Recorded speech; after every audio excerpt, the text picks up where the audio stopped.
Okay, can you all see that all right? All good? Thumbs up?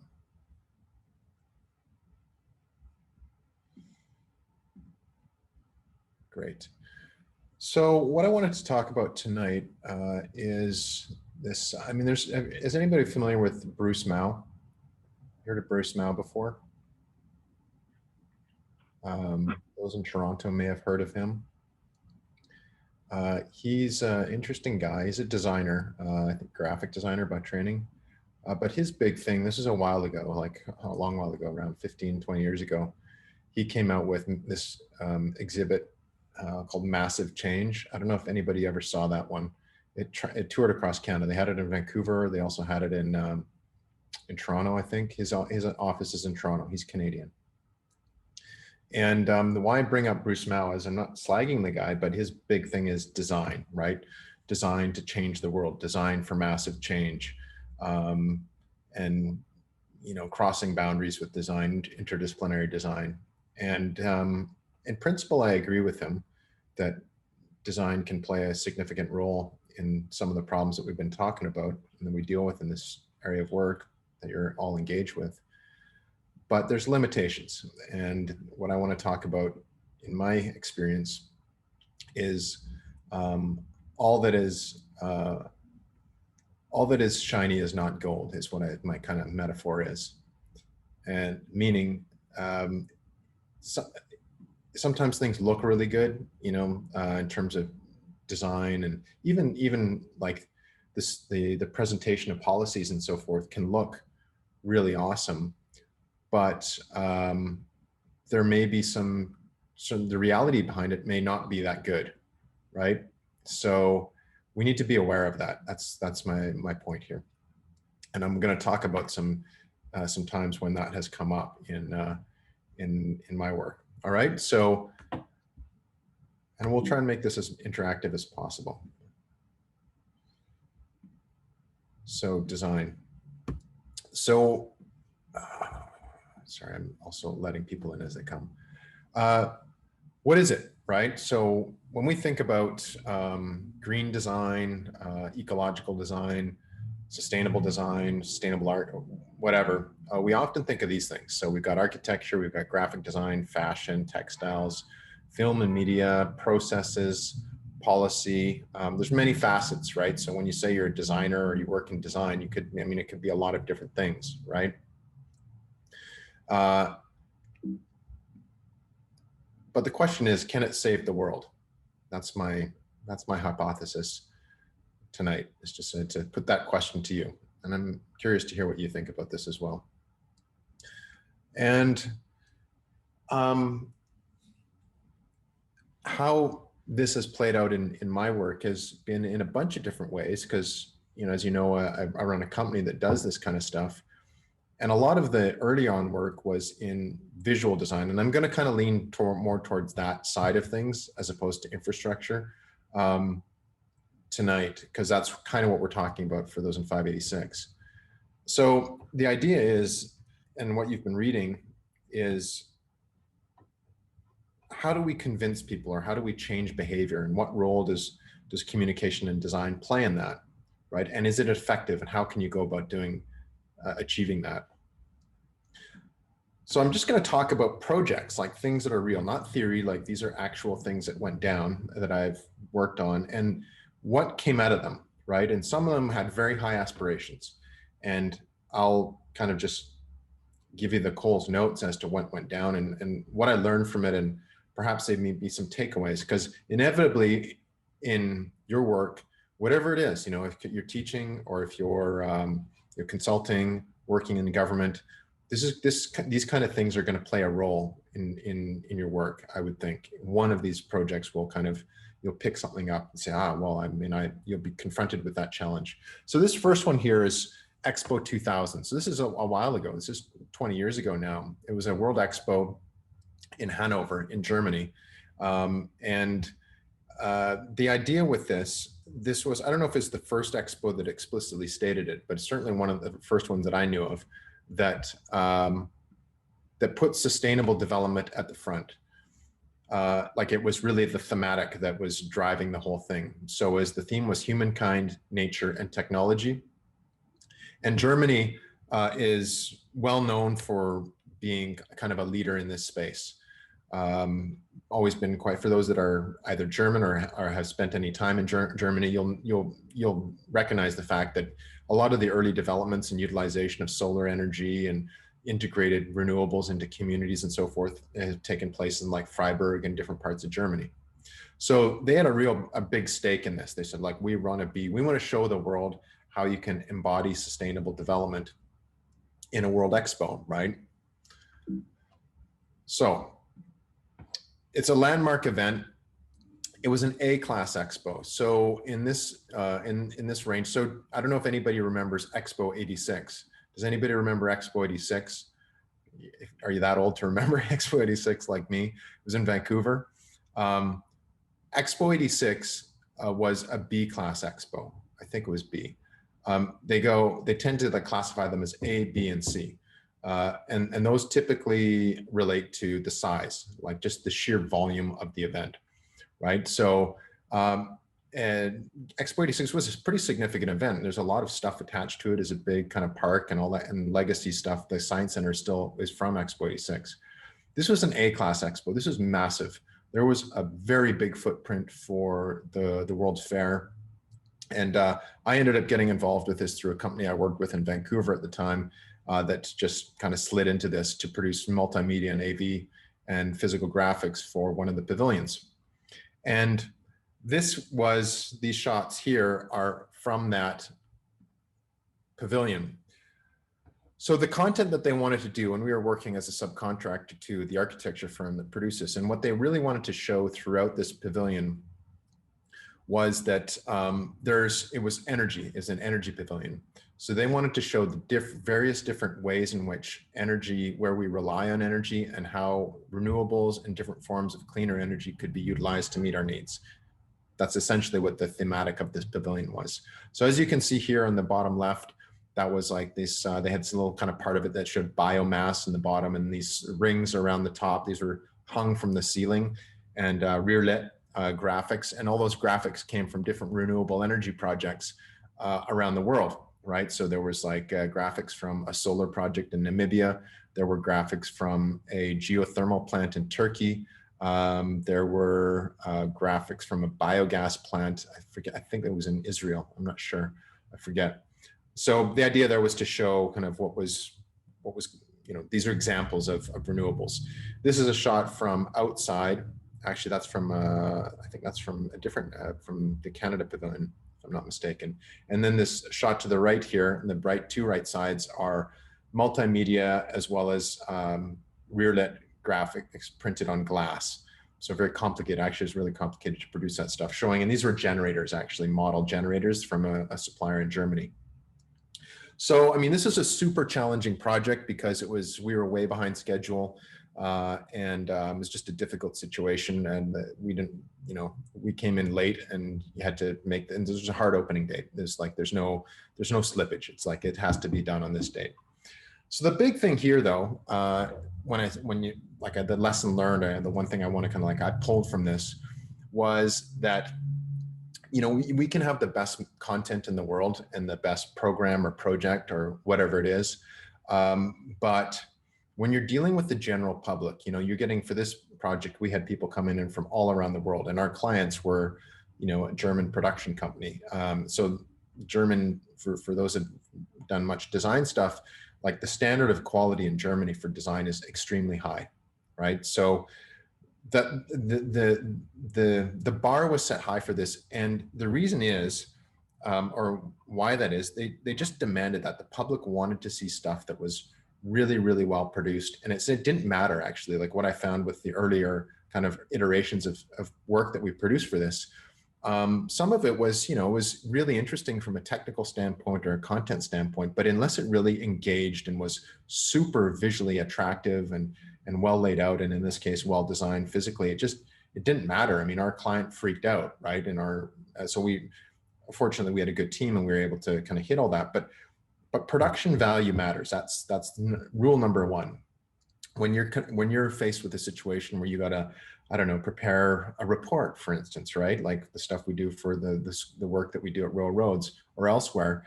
I mean, don't hold back with that. Like even just doing a good cover page and good kind of layout for the reports. I've even noticed that with our work with the UN, we lay out stuff really, really nicely, and it sets the bar way apart from a lot of the other work that gets done there. This took it to a whole new extreme because we're dealing with kind of the leading architects in the world. Jean Nouvel and so forth were kind of scenographers for this. They were the designers of the pavilion. So really the production value across the board had to be extremely, extremely high. Content, yeah, it's important, but production value was super important.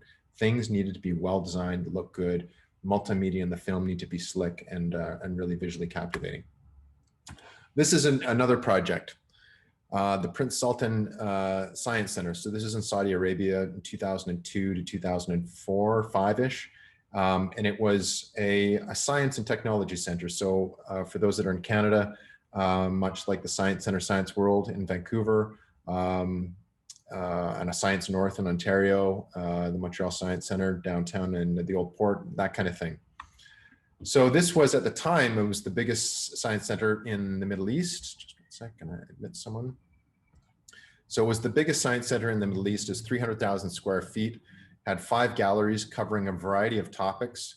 So we're looking at content pertaining to marine life, space life, et cetera, et cetera. I mean, we literally had a giant a tank like with fish and sharks and stuff in one of these galleries. It was produced both in Arabic and English, and everything. So you can see here, if you look at the graphics on the left part of this, the left part of the screen there, you can see it's all in English, and then you had the Arabic, which was incredibly challenging, right? Because you had to, you know, I don't read Arabic, so I had to review all this stuff, and we had to have a team of translators and so forth. So from a production standpoint, this is a really tricky project to do from, again, this is from Vancouver, and had suppliers from all around the world supplying all the physical, graphical, and all the materials, physical materials. All the audio visual was fairly straightforward. We just produced it and sent it and were able to deploy it. But the big thing with this project was not so much, I mean, yes, it was challenging from a logistical standpoint, but culturally it was quite challenging. For one,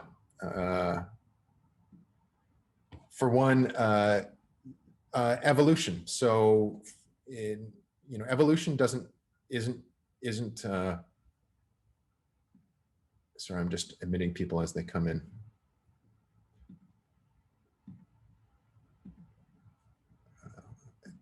There we go. Evolution is a questionable topic in Islamic science. So we actually literally had some of the things we produced. We knew that, like we knew that going in, that, and we're not dealing with we're dealing with professors and the leading scientific minds in Saudi Arabia. So it's not, you know, these are people that, it's not like they just don't know about evolution. It's something they just fundamentally, they don't believe in. And that's their you know, religious belief that dictates that. So we had to kind of navigate some of the cultural norms that we would take for granted in North America. Evolution, of course, it exists and so forth. We even had one piece of work we designed, which was a multimedia exhibit about plate tectonics, right? So how the plates shifted over time and then resulted in what we have today. And when we sent that script off to the reviewers, so we would send all the scripts off to the reviewers or various different scientific reviewers in Saudi Arabia, the feedback that we got on that one was pretty pretty extreme. It's like, this is wrong. In no way, shape, or form is evolution proven or valid science. Please remove it. And we weren't talking about biological evolution. We had talked about the evolution of, you know, the geological formation of the Earth. But even that, there was a reference to evolution there, was like, no, right? So there was that. There was some of the content things when we talk about the interplay of Islam and science, which is, you know, quite interesting actually. But the other part of it was gender roles.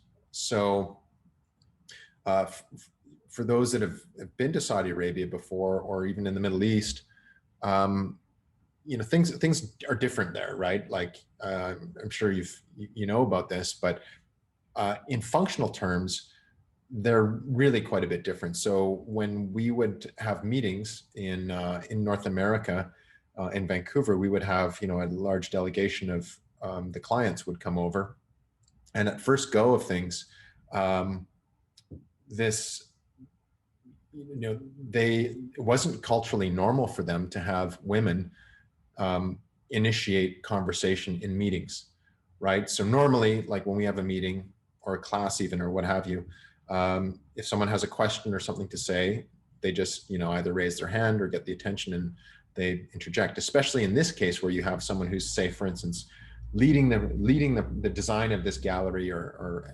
producing the whole thing. That's their responsibility. Our first meeting was quite tense because that's not how they work, right? That's not what they're used to. So rather than, we had to, like, well, we didn't have to, we chose to accommodate that to some degree. So for any of the presentations, or even the discussion in the meetings at first, the main designer who was running that phase of the design was a guy. He would have to direct the questions. So they would say, well, what about this? And really it was a question for, you know, the executive producer, or the producer of that part of the project, who, you know, in that case, it was a woman. So what the way it initially worked was they just asked the question, then Doug would then refer to whomever was going to answer that. So imagine if you were in this person's shoes, right? It would be, I mean, it would be, I would feel somewhat disrespected, definitely disrespected, and just challenged. It's not normal, right, for us. But so I like to kind of, this is kind of related to design, but I think it really gets at the cultural issue. So even when lunch came the first time, the lunch came and they don't eat together, like in that context, in professional context. The lunch came and then the women and men had to eat separately, which again was quite strange for us, the North Americans. So at first go, we said, fine, okay, let's try accommodate their differences. But what happened though was, and this is what I think is interesting and perhaps worth noting in this discussion, is that with time, what happened was gender became a non-issue. And I'll tell you why. It became a non-issue because the clients got to know people. You know, they got to know the people as, you know, productive, talented people who are trying to make this thing happen together. And so, and they also understood that, I mean, this is different, and many of them were educated in America, American universities, or even Canadian universities. So, but even still, like at the first go of it was a little tense. There never was shaking hands. That persisted through the whole project. But through this kind of getting to know the individual and getting to know what they bring to the project and getting to know them as people, this kind of, the issue of gender was like, it kind of, it became a formality that became an informality. So I like to use the example because it really, to me, it's about as hardcore of a culture as you're going to deal with when it comes to progressive gender policy. And things are slightly changing in Saudi Arabia right now, and the UAE's advanced quite a bit on that front. Nonetheless, it was a really difficult situation. But I think what we did by trying to just put the work first, it was helpful. So the moral of this story is, cultural context is extremely important. Another one was climate change. This was in 2001. The client said, don't mention climate change. It's speculative science, was the way they viewed it at that point in time. And I mean, even then, there was maybe larger error bars and some greater social perception of uncertainty. But so we kind of shied away from that. But the big thing here is cultural context. Right. So when you're looking at these projects and sustainable development and say climate change, for instance, it's a global phenomenon. So you have to deal with that. You can't ignore that there's cultural norms that are going to influence policy and influence how things play out. Right. So even at the UN level, when you're dealing with, you know, climate change issues in small island developing states, right? A lot of the brunt of the impact of climate change in SIDS and other developing countries is on women, right? And because of socioeconomic and cultural context in a lot of these different countries. So I think Canada is actually doing a very good job of addressing that and putting that out front to say, look, we have to like really look at this from a gender lens. We can't just look at like everything's, you know, everything works the way North America works, or, you know, and other cultures are homogenous. There's certain factors that are causing disproportionate vulnerability by different parts of the population, and it's culturally driven. So cultural context really, really, really is something that's to take into consideration. So practically speaking, if you are find yourself going forward and having to work in a different country, or dealing with a different country that's coming, a different culture that's coming to you, like in Canada, or dealing with groups that have different cultural norms, really try and take the time to study it. So I do that religiously. So if I'm working in a new country, I'll try and figure out like, what are the dominant religions? What are the norms associated with them? What's the social fabric like? Are there kind of rules and protocols that one should follow? And it does have a surprisingly big impact in different situations. TELUS Spark. So anybody here from Calgary? Give me a thumbs up if you're from Calgary. No one? No Albertans here. Crazy. So this project here, actually there's two thumbs up. So TELUS Spark, okay, another example of, this was in 2011, so it's 10 years ago now. So so we've got like production value, quality. If you're put in a situation, you have to produce like a public forum and go over, you know, some, you know, presentations. Think about production value. Think about cultural context. Really important with First Nations groups in Canada and elsewhere, Indigenous groups elsewhere. And this project had some pretty interesting outputs. So we were hired to do the design work for this, and this was the whole thing. Like this was looking at physical graphics, taking ideas and put them into, you know, some sort of physical reality. So it was the first purpose-built science center in 20 years in Canada. So, you know, pretty big deal. It was Harper government had approved the funding for this. It's funded through the federal, provincial, and municipal governments. So Alberta, federal, and I guess the municipal government of Calgary. Now, what we did with this one, which is it really took a really unique design approach, and I think this is important as there's a general learning from this that I think could be useful for you, which is we started with an idea, right? So we started with, oh, well, we want to have an experience. Like we started with an experience. We want to have an experience. We want these people, we're going to do something related to energy, right? We had this list of stuff that we wanted to cover. And what the client wanted to do in this case was normally what typically we do is you get the script, you get the idea, the script, you kind of come up with what this is going to be in words and so forth. And then you go and design based on that. So you're kind of going from content to experience. That's the traditional approach. What they wanted to do with this one was reverse that, to go in reverse order. They wanted to go from experience to content, right? So, you know, it was kind of weird at first. For me, it was really challenging, to be honest with you, because it was just backwards. You know, I hadn't done anything like that before. And normally no one pays you to do that. Say, okay, well, yeah, we just go and play around and come up with some stuff. And if it works, great. If it doesn't, don't worry about it. You know, we'll just cut the check and no worries. Like and normally it's like, we think we want this, and you go and like do a bunch of drawing and stuff and come up with a finished product, or at least the schematics, and you present it and they go, yeah, no, nah, we don't like it. Or we like this, but change this. And then you go back to the drawing board. And then you don't, you know, you're not done until you've produced what you're supposed to produce. It kind of goes like that. In this case, they just said, okay, let's go and play. So they had this idea or this process called piloting. So at the old Science Center in Calgary, which was the Armory, near the Armory anyway, for those that are from Calgary, they had a little workshop set up there, and we would sit and they called them rig sessions, rapid idea generation. And we'd sit around and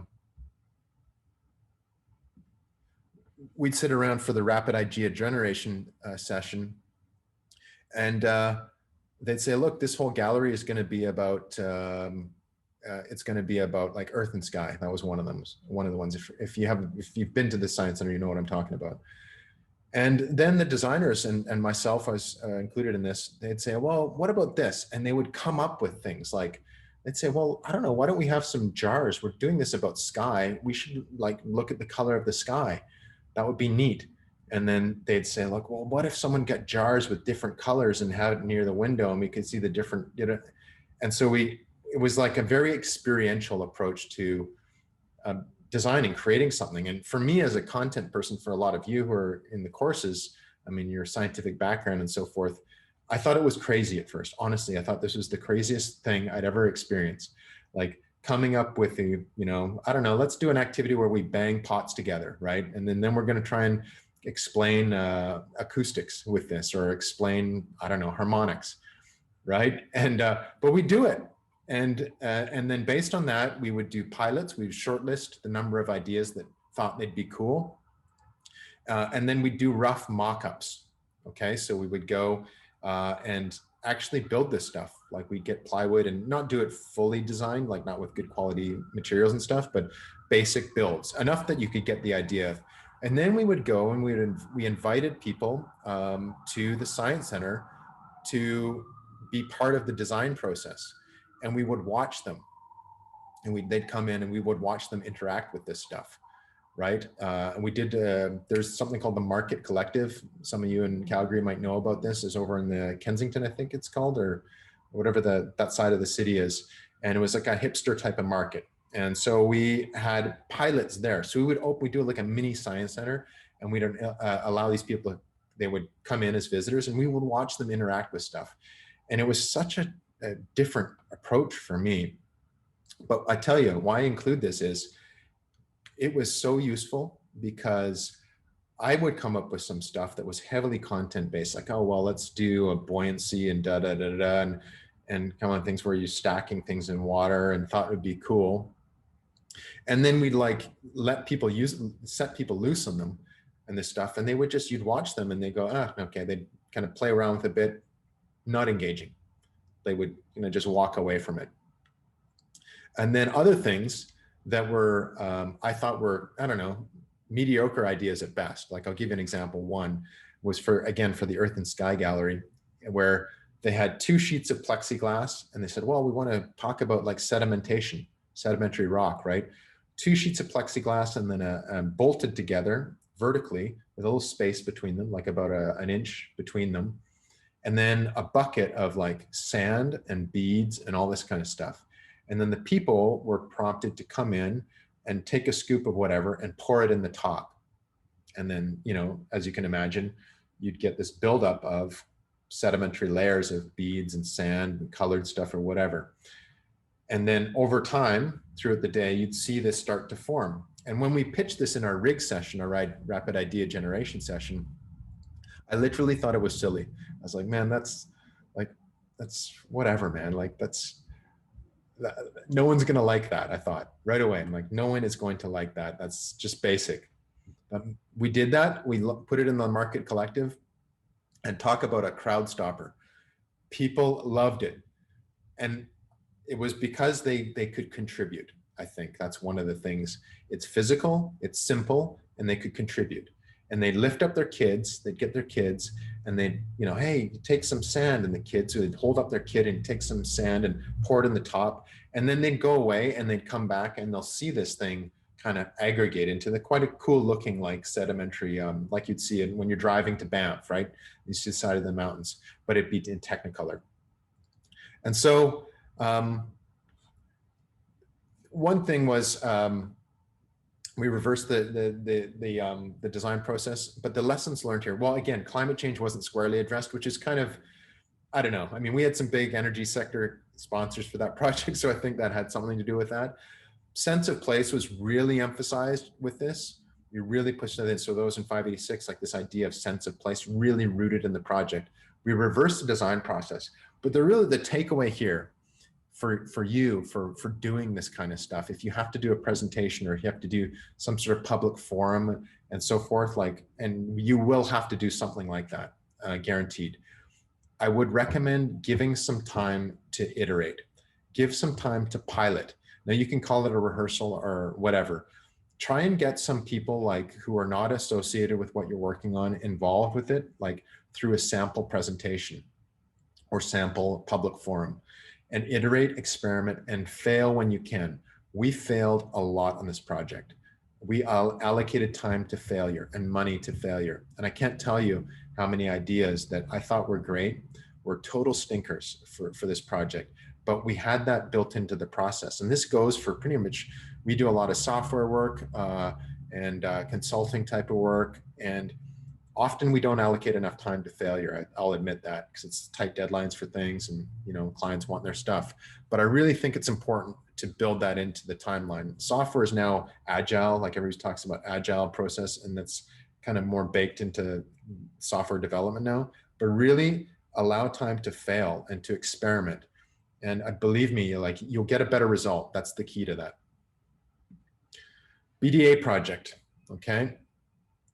So this is one that is biotechnology for development in Africa. So this is in the Congo, in the Democratic Republic of the Congo.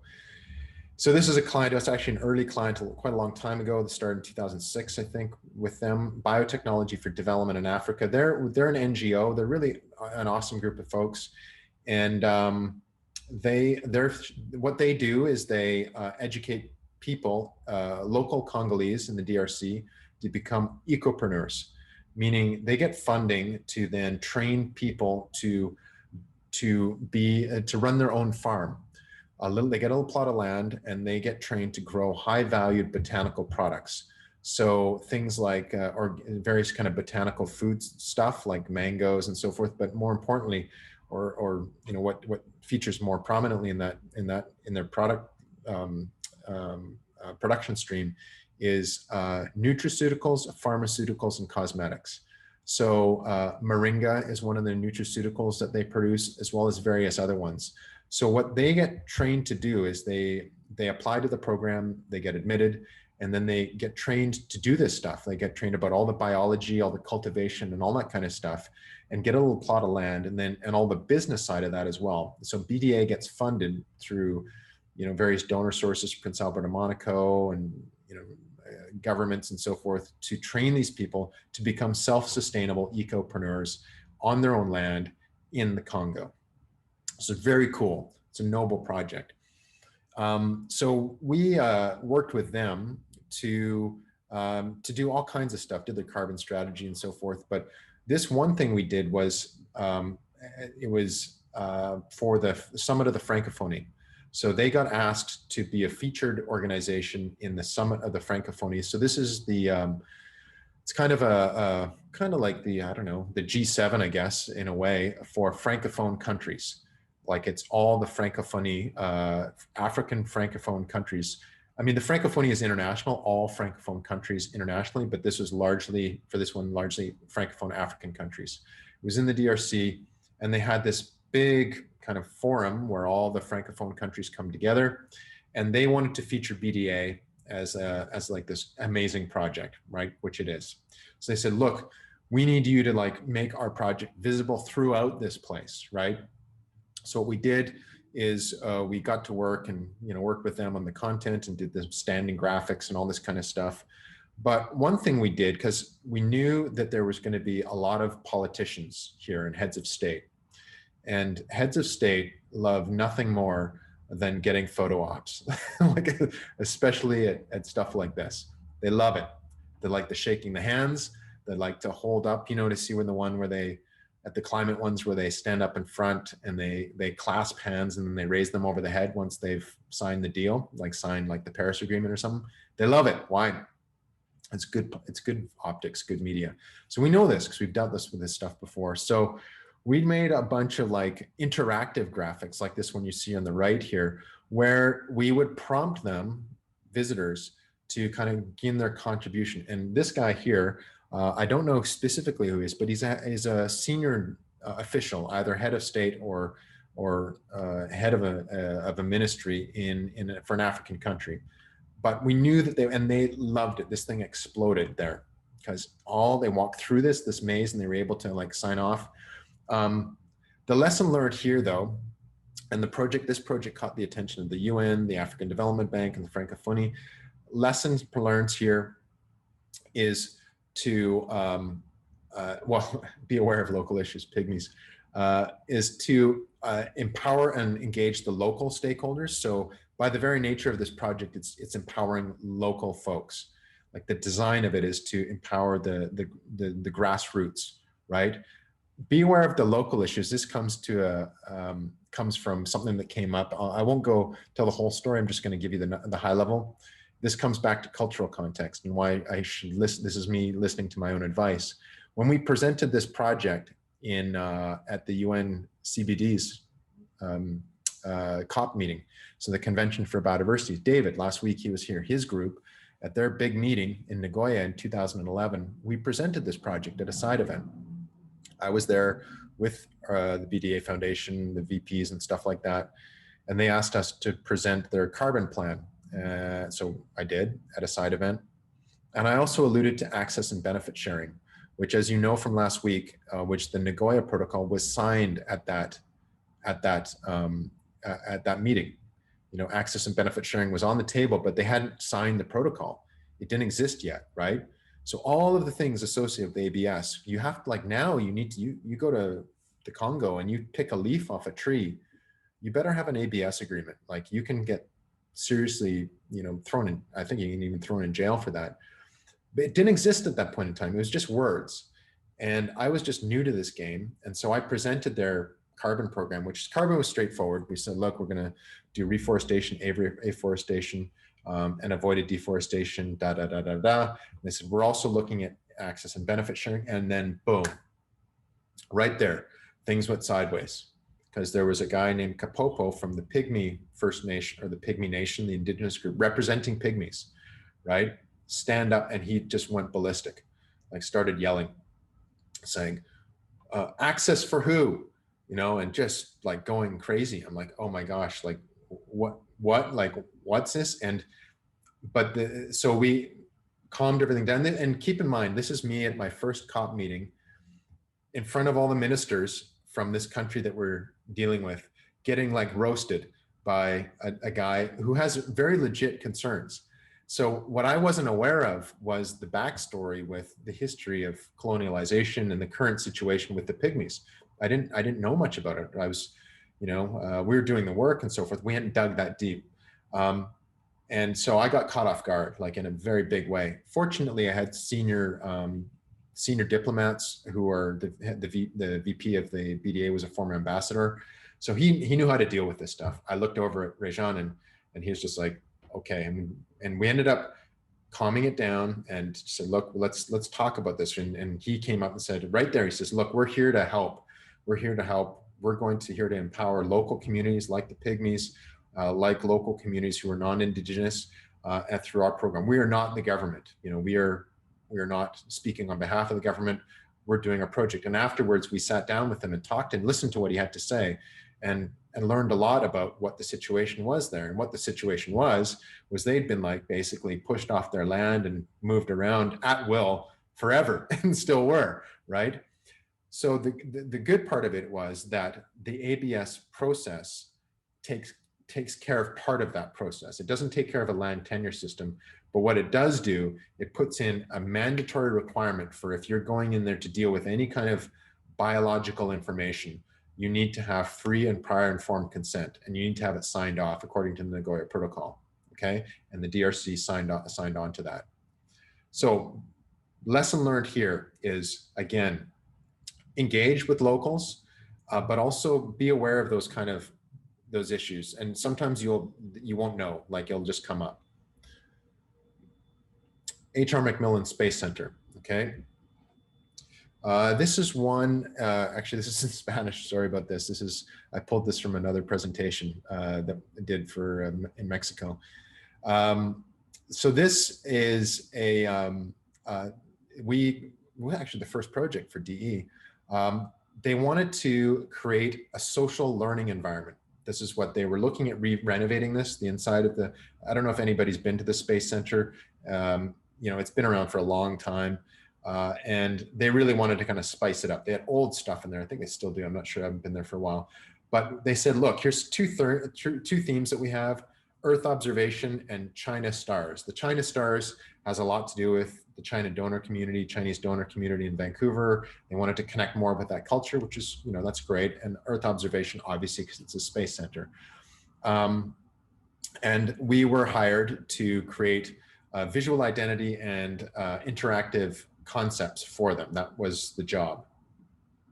So this is kind of the stuff that we created. I drew on some of the work that I'd done in Amazonia for the Earth observation one. And just kind of, we came up with some ideas for them. Boom, boom, boom. Okay. And the key takeaway for that one, though, is you may do the best stuff in the world. I actually really like this project. It was our first one I'd done, and our designers, I think they did a tremendous job on this. Really slick work. But don't get married to your work, and don't get married to your reports. Don't get married to whatever you're working on.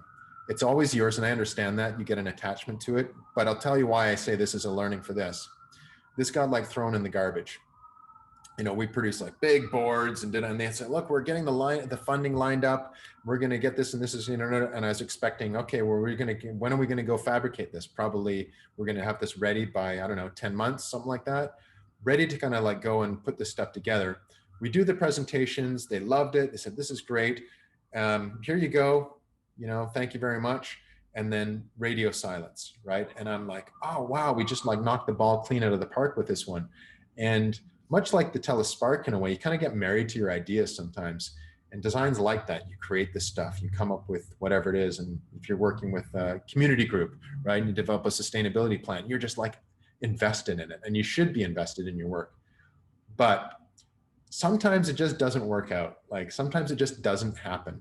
And in this business, it happens a lot, especially in film and scripts, and just 9 times out of 10, they don't get produced. So it was kind of, I don't know. I think it's important to be invested in your work and to love what you do, for sure. But don't get your heart broken when it doesn't turn out and doesn't materialize the way you want, or even materialize in any way whatsoever. UKTI. So this is the UK Trade and Investment. There's an interesting learning with this one, I find, as well. So this was at a place called Americana. It's a conference in Montreal, which is equivalent to the Globe Conference in Vancouver. So anybody that's, every 2 years, there's a global opportunities for business and the environment. So environmental business and technology, and it happens in Vancouver. It's a big deal.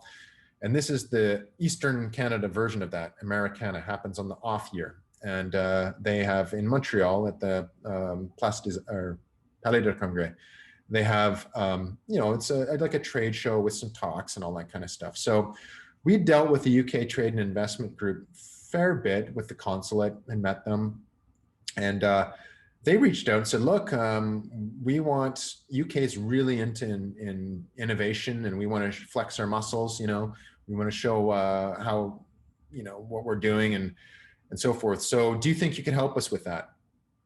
And I was like, okay, again, this is early. So this is about 2008 or 9, I think, when this went down. And so we sat down with them, and they said, fortunately, we had a very cool group to work with. Normally, these trade folks have to go by the book, right? They're like, look, here's our standard approach. Here you go. These folks said, okay, well, we don't have any guideline. You guys do cool stuff. So what do you think? And this Natasha, who's sitting there, she was one of the clients, and Patrick, the other guy standing there, he's the consul general. And she said, we want hobo chic for this. And I thought, well, I don't know. I didn't even know what that meant. Like, I thought, okay, well, this is like, I don't know, what does that mean? Like, what's hobo chic mean? And what it meant to her anyway was using like a lot of organic stuff and a lot of preferably like secondhand reused vintage things, hobo chic. But make it cool looking, right? So I was like, okay, great. So we sat down with our designers, and said, well, how do we make this cool? We've only got like a short square footage to deal with. I mean, it's nothing, we don't have a lot of space, nor do we have a lot of budget to work with, but we went pretty conventional with the backdrops. And then we reached out to a group that we knew if in Montreal, Larissa, who's the design coordinator on this, knew this place called Montreal. Montreal is an alley in French. And so this is Global Alley is the name of this gallery. So it was a gallery in Montreal that had secondhand furniture that they had made from recovered or secondhand stuff. Okay, so you can see here there was these benches that are made from railroad ties, and both of those are old railroad ties that someone made into these kind of cool benches. And then those two square blocks there were actual transformers, electrical transformers that had been like decommissioned, and they put a box around them, like a wooden box. So those are like our end tables. And then they had this thing here, which was one of the artists, local artists, made this standing table out of broken skateboards. It was a skateboard table, right? So it was all decks that had been smashed up, and he made it into a table. So we went through and said, looked at the square footage and played around with it. Said, yeah, this. And I also learned how much people make with art. Like they charged us a lot of cash for just using this for 2 days. It was pretty crazy. Like I was blown away. So we did that. So that's fine. So we put this in place, and this is a pretty boring conference normally, like not boring in the sense that it's not good stuff, but it's, you know, you get valves and you get the consulting companies and you get some software people. And when we put this together, people like, you know, would walk by and they're like, what is this? You know, with the colors and just the look and the feel and the skateboard table, it was like a hook, right? There was a pretty strong hook there. We had a party here and they ordered British beer and they just laid it all over the skateboard table. And it was just, this was like the place to go at the whole thing. The other part of this that was interesting is what we did, and we did for subsequent projects, is we did a carbon footprint and a materials analysis, like an LCA for the thing. And in doing that, we ordered, like all this stuff came locally. So we calculated the greenhouse gas emissions for the truck to like drive this from the place to the site, which is minimal really. But, and this is what's an interesting learning from this is, with these backdrops, when we just ordered that online, we said, okay, well, we'll order this stuff online, have it printed. When we went to we ordered from an American group, I think it was, or actually it was a Canadian company. So look, we need this, fine. It'll take a week to get there. We'll do the printing, I'm like, okay, great. And then I said, well, where's it going to come from? And they're like, well, what do you mean? Where's it going to come from? I said, well, I don't know. Where does it come from? Where's this made? They're like, we don't know. And like, well, how do you not know this? Like, it's your business. So we had to dig into this. And as it turned out, this came from Guangzhou, China. The backdrops were fabricated there. And then I think they were printed there. I'm not sure if they were actually printed there or not, but then they were shipped by air. So they went from air to China to, in fact, they may have been printed in the States. They went to Nashville, Tennessee. So they went from China to Nashville, and from Nashville, Tennessee was their regional depot. And I think they did the printing there. And then they packed it up and they sent it by land from Nashville, Tennessee, by I guess FedEx or whatever, through up north up to Montreal. So I had to go through and, you know, say, okay, well, it went from plane from here to here. And then we just did a proportion. Well, this is X percentage of, you know, you take a portion of the load of the greenhouse gas emissions. It's not, all of that is not just on flying this one thing. And then we had to determine the kind of truck likely that they use for delivering it from, you know, from Nashville up to Montreal, and then present that to them. And when we did that, this guy, so Patrick, who's a consul general, he's a historian by training, he's a PhD in history. He was like, he loved this. Like they loved the whole thing because everybody loved it. Like they had the ambassador from the United States came over, he says, this is awesome. So cool what you guys are doing here. Let's do some business. Let's just see what you're doing. That's what this stuff's all about. But then when Patrick, so he was really happy with that. But then when he saw he didn't even think about it. I just built it in the budget. We're going to do like an environmental assessment of this. And then he looked at it and he goes, oh my God, like it was really interesting to kind of cue him into like this way of thinking of life cycle assessment. So I guess the key takeaways for this are sometimes you got to make stuff cool.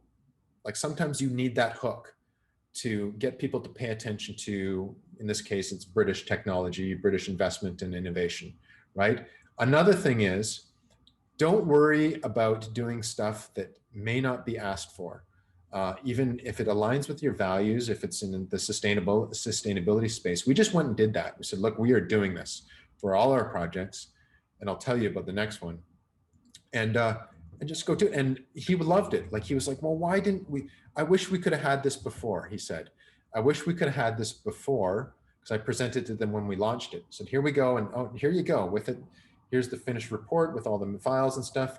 And here's the assessment. And he's like, he looks at it because we drew a map with where the stuff came from. And he's like, wow, it would have been amazing if we had this as part of it and had like a big graphic showing where we got stuff and da da da. And you know what? Like I was like, oh, well, great idea. But moral of the story is like, just know what you stand for and know what what's driving what you're doing, and just do it, you know? So this is another shot, and this is what we got. See these people?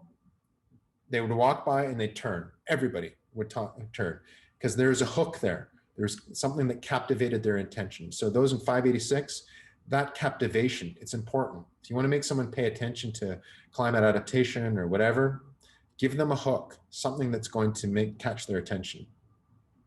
Some other shots there, and this is happy people, happy client. It's another thing. Make your clients happy. Right outside, and that's one of our exhibitors, Ed, who had that's actually a toxin testing system he had. Rio Plus 20. Lots of things learned at this project. So this was in Rio de Janeiro in 2012. It's the 20th anniversary of the Rio Summit. Okay, I mentioned this on Monday evening to 586 folks. This was a design project where we got hired by the UN to do the design of this pavilion called the Rio Conventions Pavilion. So this is where, and they have this actually at all the COPs. It's this part of the COP meetings, and this is for the Rio conference. So it deals with all conventions, because all of the Rio conventions were formed in Rio de Janeiro in 1992. That's where the Convention for Biodiversity started, Climate Change Convention and Land Degradation Convention. They were really initiated then. So this is kind of a coming home to the Rio conventions for this event. 20 years had passed to go there, and everybody wanted to get together, and we got hired to design this thing for folks to come together and have a week-long program of various talks and presentations and events related to sustainable development. And we had Oceans Day, Forest Day, Land Day, Climate Day, Gender Day, et cetera, et cetera, et cetera. So this is a kind of a big deal. It was a big project. And the whole idea of this was to create kind of, it wasn't in the public area. So this is more for attendees, like either officials, delegates, or people that had approved visitors, I guess you could say. So we had all this thematic stuff lined up with it. And this is what we did. So we actually, used the motif. This is our designer, Lisa, came up with the way of showing visually the feel of each convention color-wise throughout. So on the left-hand side here, we see the land degradation colors, the biodiversity colors in the middle, and then the climate change, we used blue for that, and that went through the whole thing. We also took a note from the playbook that we did for BDA and put these replaceable graphics up through it, again, to make it interactive, right? So this is a kid that is writing his message to the world on these leaves of sustainability that we had put up in one part of the pavilion. So, and everybody would fill them out. We had it like, kids loved it, a lot of uptake with that. And then we also had these messages that were put in. I think those came from the Twitter feed or something like that. Okay, so we had a lot of interactivity built into that, but that's not really the key learning from this one. So this is, we get this like, save the world, please now. That was Elaine from Rio de Janeiro, and that was in June 17, 2012. Jesus help us. That was one of the messages that came through a lot. So as a lot of you may know, there's South America and Brazil in particular is very religious, like Christian, so evangelical, Catholic, and so forth. So we got a lot of that, a lot of references, biblical references, and so forth in that. So here we go here, you see on the right. So these are the kind of folks that would come to this for the different programs that were held there. So who's that on the right? Anybody recognize that person?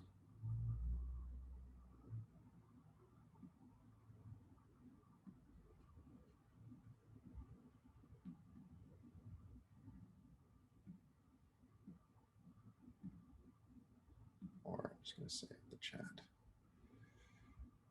Anybody see who's the guy on the far right? Ed, there we go. It's Ed Norton. You're right. So I didn't see the chat up there. So that's Edward Norton. So like I was saying before, Edward Norton came to this and other folks. And who's that in the middle? Anybody remember who that guy is? You may recognize him.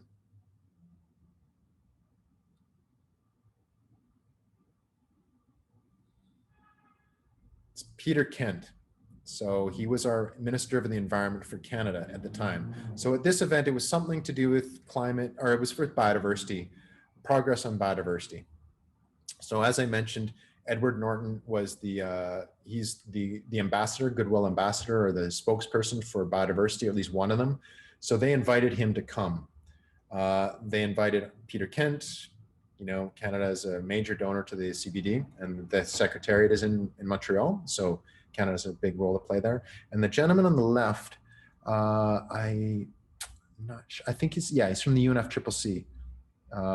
He was, I believe, with the COP, one of the head figures for the COP, for the Climate Change Convention. So, you know, we drew some people in with this project, okay? Next slide here. And then this is someone else who came. So look at what she's doing. She is writing on the leaves, like everybody does. And that person is Miss Universe. So Layla Lopez, I think her name is. And this was in 2012. You can Google that. But she is from, oh my gosh, which country is it? It's an African country. It speaks Portuguese. I forget what country she was from, but she was Miss Universe. They invited her to come as a public figure, right? She came on the day that they were announcing the big kind of investments that China was making for land degradation. So China was, even at that stage in 2012, was really heavy into supporting land restoration. So a lot of that, some of you may have read about the Belton Road initiative, which is kind of a major land restoration project in Africa. China is really a big supporter of that. They came out at this, and China came in, and China likes to do things big, right? Like, we are going to give like $5 billion for land restoration to support the UNCCD, which is one of the Rio conventions. And they brought Layla Lopez, Miss Universe, to make that announcement with them, right? And then they had the photo ops. So great, we're gonna get Miss Universe and Edward Norton and so forth. So who cares, right? What's the big deal? Well, I'll tell you this, like, I was ready to go home. I was staying in Copacabana, and this was outside of Rio de Janeiro. And so I got there in the morning at 7 a.m.-ish, 8 a.m., just to make sure everything's going smoothly, participated in the events if I could, and then go home at about 5. And I also trained and did jujitsu in the morning in downtown Copacabana. So I got there around 8:39, and I did it from like 6 to 8 or whatever. So, I mean, it's a long day is what I'm trying to say. And so by the time the end of the day rolls around, I'm pretty tired. I don't feel like cocktails. I don't feel like hanging out. And I was leaving. And, you know, we didn't get a ton of people at this pavilion. Like, we get like the policy people, maybe, I don't know, like if the parties, we bring out the food and people would come. And so I was ready to go. It was pretty mellow. There was probably about, I don't know, 10 or 12 people around. And I said goodbye to the client, said, thank you. I said, I'm going to take off. I'm going to go back. I'm tired. And I'm like, okay, great. Thank you very much. You coming tomorrow? I said, yeah, I'm going to be here and right to the end. I want to make sure this goes smoothly. And then she said, well, aren't you staying for Miss Universe? I thought, what? I don't know. I didn't know Miss Universe was coming today, but she goes, no, Miss Universe is coming. They're making a big announcement for land degradation. I'm like, okay, well, I might as well stick around. So I did. And then, and out of nowhere, this black car comes up out front, stops, and out steps this Miss Universe. And I was like, whoa, my gosh, like, they just, out of nowhere, this kind of, you know, 6'3" Angola, that's where she's from. Woman comes marching out, and then out of nowhere, this place fills up. Like, it fills completely up. Media, everything goes crazy, you know?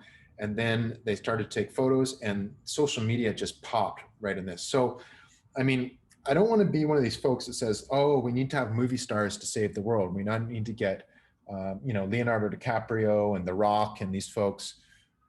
You know, if they don't pay attention, then we're sunk, right? I don't necessarily agree with it, but I do see the utility. I've firsthand seen the utility of this, in that as soon as we got people with that kind of clout, media-wise, involved with this project, the visibility went through the roof, right? But it's fleeting. That's the thing. You get your word gets out, but then you need to follow that with like a really concrete actions. And this is why I'm saying the theme of this is all that sparkles is not gold. This is sparkling, right? This went through the roof in terms of exposure in the media and attracting people and all that kind of stuff. Edward Norton was there, you know, other folks came. And so, I mean, you get a lot of hype, right? Hype is one thing, and hype is good. You know, it can really it's a useful tool, but hype isn't necessarily going to save the world. Like, hype is not going to solve the biodiversity problem, nor is it going to solve the climate change problem. It can help raise awareness, but you got to follow that with concrete stuff. But this, I did see how much reach you get from hype, from leveraging celebrities and so forth. And also Edward Norton killed it. He did an awesome job. Like, he really did a fantastic job of explaining the nuances and the particularities of biodiversity and access and benefit sharing. So this is aesthetics matter. Have a backup with this one, because we needed to do some changes last minute on this one. Star power increases the reach. Discourse is important here. The other thing that we did with this, which we did to do an environmental footprint for this as well. And in fact, the UN was like mediocre on that. They were lukewarm about that. I said, oh yeah, well, I don't know if this is going to be an extra cost to us. You know, I don't know if we really need to watch the budget on this project. So if it means like that's going to take away from graphics, you know, we and we did it anyway. That's the thing. We committed to it. We did it. And I'm glad that we did it, because, you know, we were able to know that all this energy here, all this electricity is diesel generators, which was powering this. And we gave them the report afterwards and said, and I'm sure going forward after that, because now they have to offset all this stuff now. Like, they have to pay close attention. Whereas when we did this 2012, it was still like, you know, that's a nice to do type of thing, but, you know, we don't really have to do this stuff. St. Lucia, just to speak briefly about this, because it's loosely related, is we worked with our partner. It's a regional partner in Jamaica, Mona Geoinformatics Institute. It's a great software group and geospatial group that we work closely with on a lot of different projects. So we got hired to do an MEA reporting system, so software to help St. Lucia report to the MEAs, multilateral environmental agreements. And from a design standpoint here, I mean, this is more of a technical project. It's not really, I wouldn't say it's as much an aesthetic project, although the software needed to look somewhat good and the presentations needed to be kind of good enough to present the content.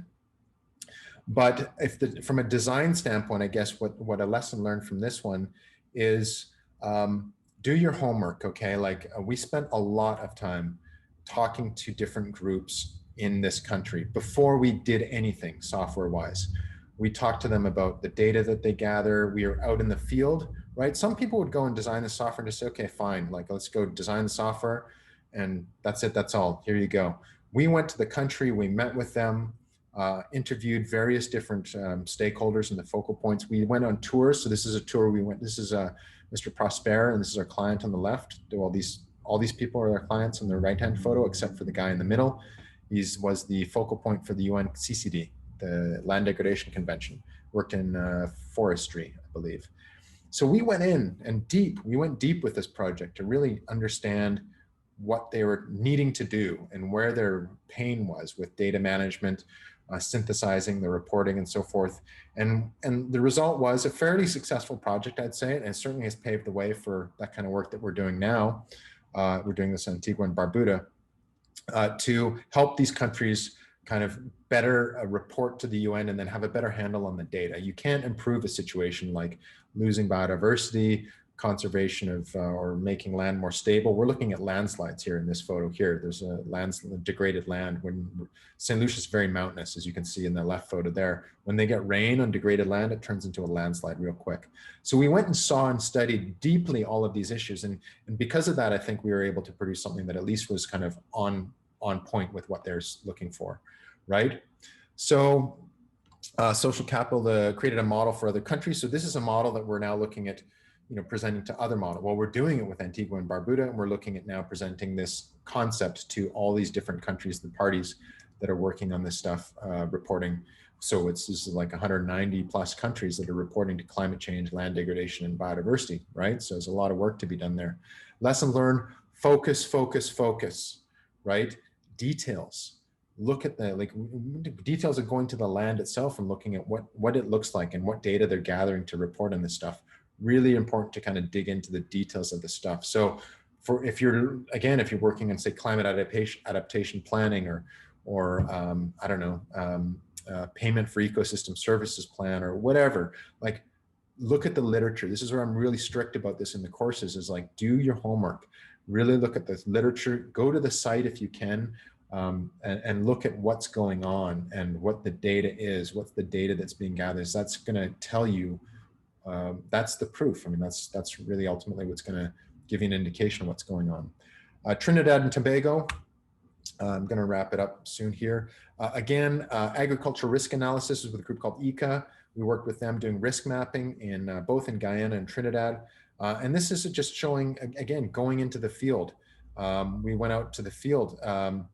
Again, this is really important. These are all agricultural extension workers, all these folks in these photos here.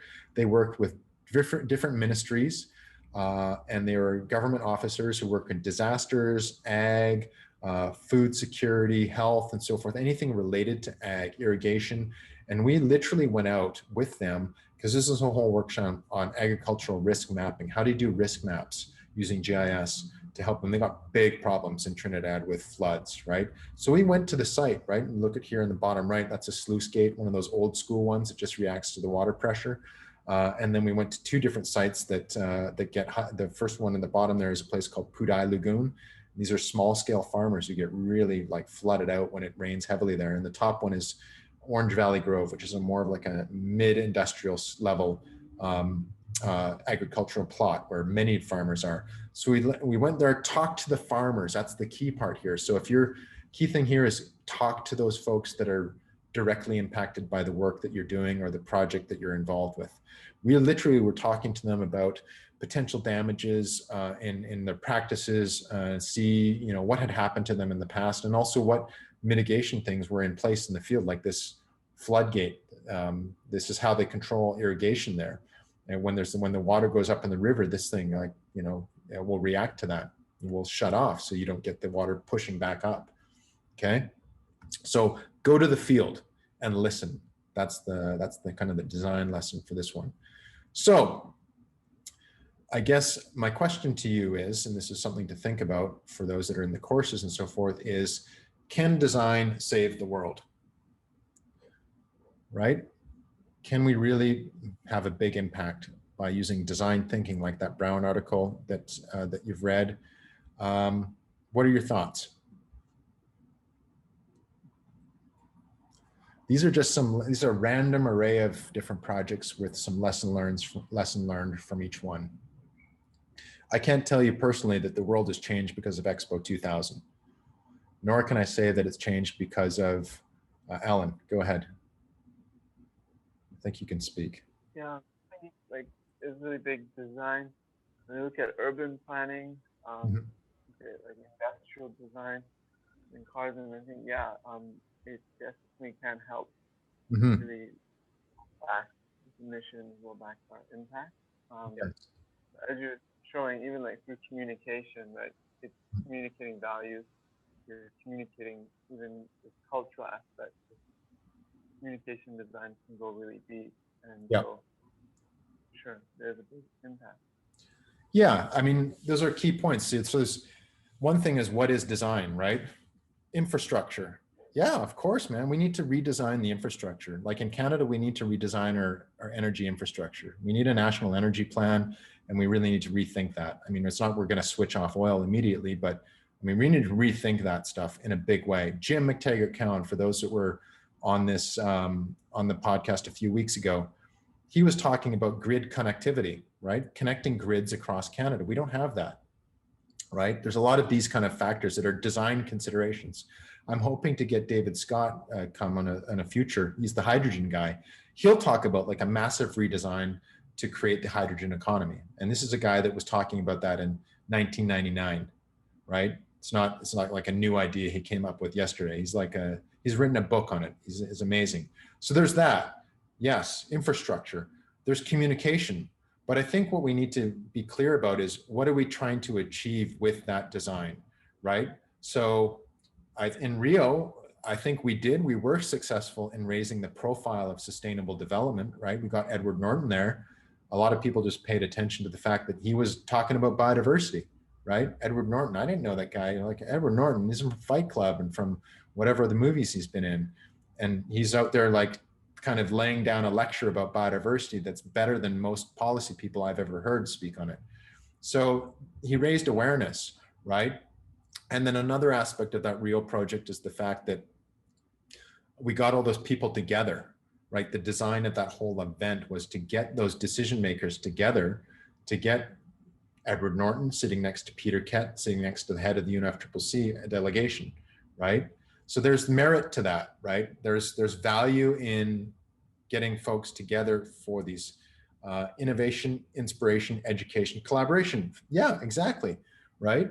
So I think, I mean, I don't want to be I don't want to jump on Bruce Mao because he comes design and everything. It's like, it's an important thing, but we need to be realistic with what we're going to achieve with whatever design task we take on, right?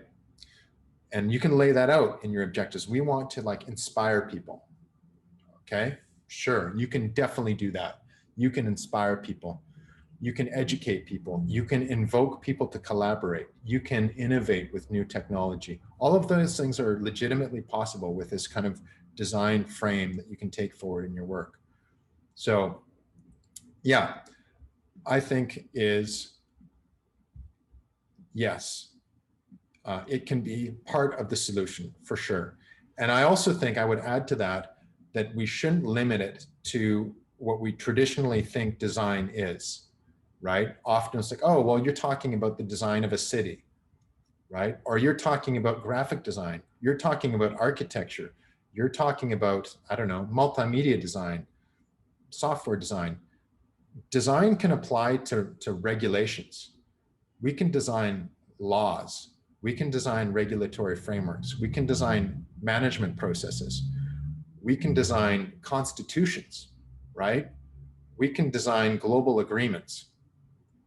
Designing communication, right? So I think it's a powerful idea, a powerful concept, and I think we don't limit yourself and try not to have it limited, right? Like you could say to our leaders in Canada, be creative, right?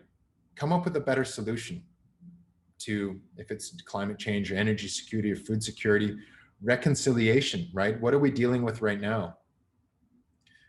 Essentially, genocidal evidence is what this amounts to. I think it's safe to say that, right? So what's the solution to that? Go ahead, Alan. Yeah, I was just thinking too, like with communication technology, it really opens up the field to really include people in design, like you were talking about in the Spark Center, where people are part of the design process. Yeah. I think it hasn't been used to its full potential, where people can really interact and be part of the process of designing. And then like the opposite is not designing. So like I'm living in Africa right now.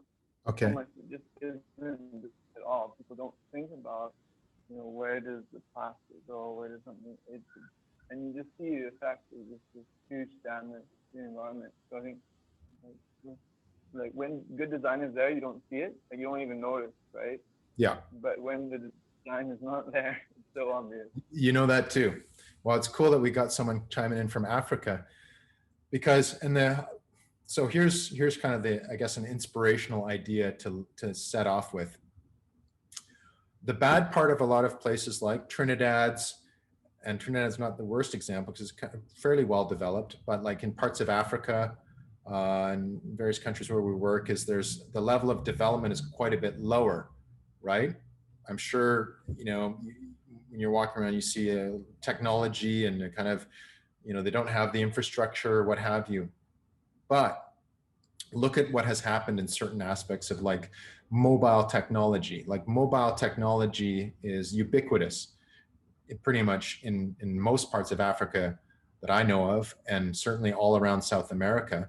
And they leapfrogged a whole generation of telecom, right? They didn't put in landlines and then, okay, well, we've got our landlines now, let's go to mobile, right? It's like, well, why would we bother with landlines and we just go straight to mobile? So I would say that there is an opportunity to like leapfrog certain technologies and processes and policies and so forth that may not be as sustainable as they could be. You're not as locked in those countries as you are in, say, North America, where we've got legislation, we've got standards, we've got this, that, and so the other thing, which inhibits us from making that kind of giant leap. Whereas in these other countries where you have, you're working from, you can just go, well, let's skip a generation in technology and go right to, like, I don't know, hydrogen, for instance, right? I'm just choosing, or renewables, better example. Let's go right to solar, okay? Mirel, communication, engineering, infrastructure, design have known principles. How would that apply to regulation, policy, design? Good question. Interesting. You're saying, okay, good point. Like in engineering, communication, infrastructure, you have known, well, in some cases, physical laws for engineering, like, Newton's laws that go along with physical design of infrastructure. But say regulation and policy design. So what's the standard for that? Well, believe it or not, there's a growing amount of pretty good standards for policy, right? I would say not standards, but approaches, I guess, is a better way to look at it, right? So a good example is for indicators, using SMART, S-M-A-R-T, and I can email this out too. SMART principles for when we're looking at, say, designing. We're doing this stuff right now in Guyana. When we're designing a program for their ministries to track their progress on, I don't know, like say deforestation, right? Forest carbon, something like that. When we're doing that, our job is to work with the ministries in the UN to suggest policies and frameworks and procedures within the government for specific indicators. You need to gather this, this, and this, and we will kind of look at the issues like, okay, well, we're dealing with land cover, we're dealing with these issues and so forth for deforestation, some economic indicators, but like SMART principles, specific, measurable, attainable. R is, I forget what RT is, but this is a standard. Like that's a standard approach for developing kind of data and indicators that go with a policy framework, right? So they do exist, actually. You look towards the best practices and what people, I usually look to like the WRI, and NGOs are a very good source of information for that. The UN is pretty good as well, where they have like, okay, well, we're using, be used to use SMART principles for your indicators. So make sure they're specific, make sure they're measurable, make sure they're attainable when you're building that framework. We also use a theory of change is another popular thing right now, like in the policy world. So I do think there are things you can look to. You just have to kind of dig around. They're not as concrete, and they're certainly not as concrete as engineering, right? Or infrastructure or water infrastructure, where you have like known kind of ways of doing stuff. But there are kind of understood procedures and processes that, people have a lot of experience dealing with that. Is it recordable and transferable? And I'll have to check. I forget. I should remember that. Right, but there are those factors out there. You can also look to another one for policy would be what are the frameworks out there that people are aspiring to? Time-based. There we go.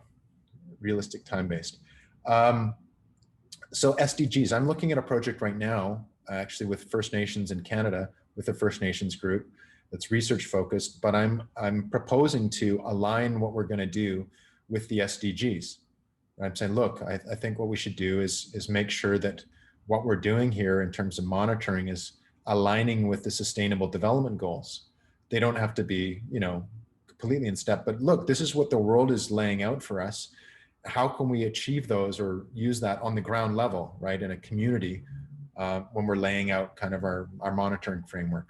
So I've used the SDGs, and that's an interesting one as well, because when you think about it, like the quest, you know, most First Nation groups are looking to be as sovereign and self-governing as possible in Canada.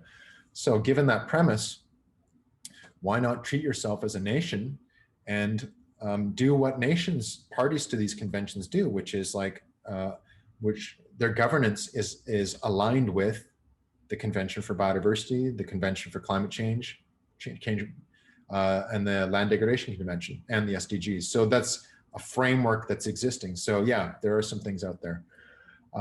Zimbabwe had cell service 10 years before here in northern BC. Theft of copper cable was an issue. Yeah, so I've heard stories about that. Ericsson actually did some really good work in, could have been involved in Zimbabwe. I know Ericsson was way out front in helping African countries advance. So there we go. There's some examples of things that kind of have you know, presented some learnings, I guess, in the past for me that perhaps could be useful for you going forward. I can make this presentation available if you want. The recording will be available. So actually, I'll make a link to the presentation in the description of the recording on YouTube, and you get that link. All right. So, wow, an hour and a half. We're still got everybody here. It's good. All right. Retention. All right. So that's it for me. I don't have anything else. Hopefully there was something, you got one or two things out of this. Thanks for coming out. Again, next week, really relevant. Glad you think so, Alan. We are going to, I'm gonna try to nail down Angela for next week. She is gonna be a great speaker. I mean, we are like perfect timing to speak about the ground reality of reconciliation. That's what I want to get from, you know, what's the story? Like, what is the First Nations perspective? She will be speaking from Northern Ontario. All right. So thanks for coming out. I'll put this up, and I will see you all either next week or in the meantime on some Moodle platform somewhere. All right. Take care.